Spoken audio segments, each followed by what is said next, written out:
Až na večeru. Na večeru. Už to vrát také náročné.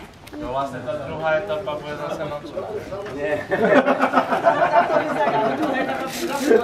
Tak večer sa stretneme, dobre. No ale rozhádaní všetci, ne? Dopity rozhádaní. Ale mali ste možnosť zaštrtnúť, že jednoduchší itinerár. Čo by ste chceli v nasledujúcom zrade? Hej. To sme napísali jednoduchší. Ak sa to zdá, keď to budete mať pred sebou, budete mať ten podklad.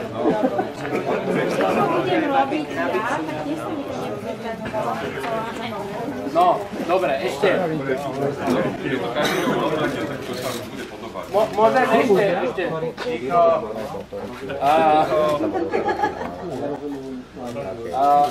Keď hľadáte tieto body a sú nejaký bod máte, že je mapový údaj, bod C. Ten bod nájdete v mape. Môžete mať k nemu ešte mapový detail, kde je ten bod presne nakreslený na tej mape. Že, mapy sú vždy orientované štandardne. Hore je sever, dole je juh.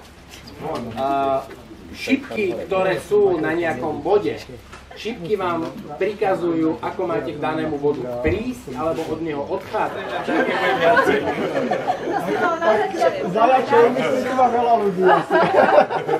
Tak choďte aspoň pomaly, dajte mi šancu tam. Ja som myslel, že tak to znamená, že si unikol. Ty sa stratil v itinerári svojom.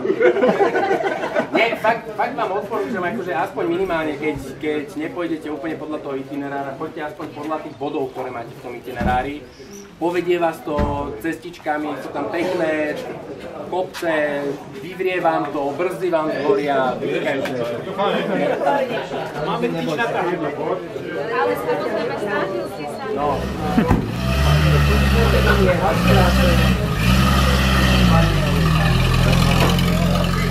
Straße, beide gleichzeitig gibt es keine.